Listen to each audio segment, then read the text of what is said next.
Hello, my name is Daniel. I'm a university student and I'm also an audio technician. Right now, I'm going to give you our relationship between our ears and frequency.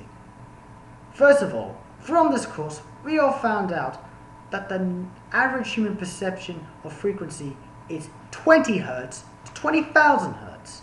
And it's common knowledge to know that as we get older, we are unable to hear high pitches as well. Right here is a chart, and right now I'm going to give you 8,000 Hz. Everybody should be able to hear this.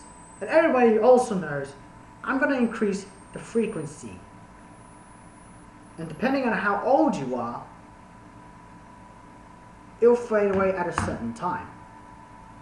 Now, what is happening here exactly is sound waves all around the air vibrating the molecules at different frequencies.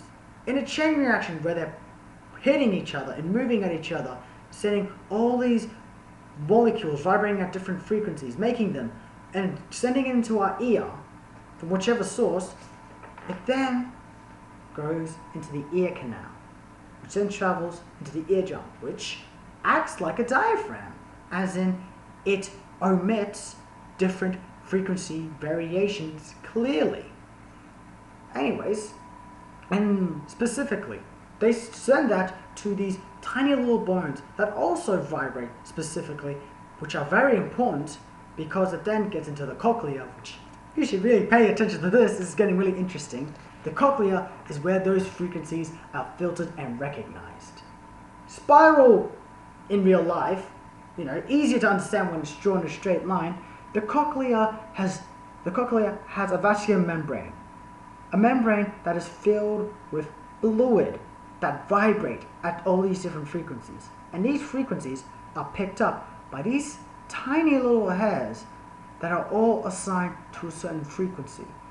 And as you can see here, from the beginning of the cochlea, it goes from the highest frequencies, 20,000 Hz, to the lowest, 20 Hz.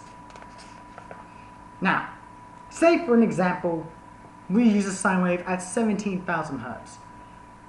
Inside the cochlea, the membranes will vibrate, the membrane fluids will vibrate more residentially to 17,000 Hz. The 17,000 Hz ears send a message to the brain saying, hey, we're being more recognized right here, right now, and then our brains perceive it. This is amazing. And this is amazing. This also explains why our perception of high frequencies descend as we age, is because the high frequencies are around the beginning of the cochlea. And unfortunately, they're the quickest to be recognized, and therefore they are more likely to be worn and torn. These hairs do not regenerate. Unfortunately, when they're gone, they're gone. That's how we lose our sense of hearing.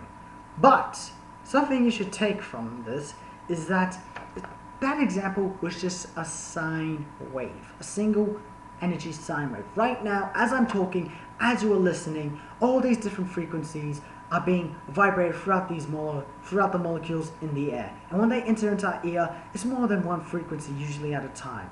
And right now, the membrane is moving and vibrating at all these different frequencies that are being recognized by these little hairs.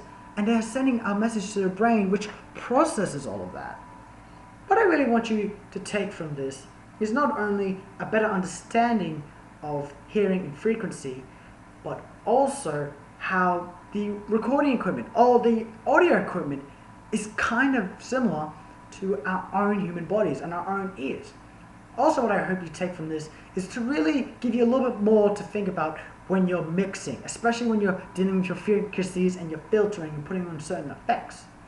And if you're like me and you work with live sound, hopefully this will give you a bit of sense to get some earplugs, so hopefully protect your ears from frequency damage. I hope you enjoy what I've just said.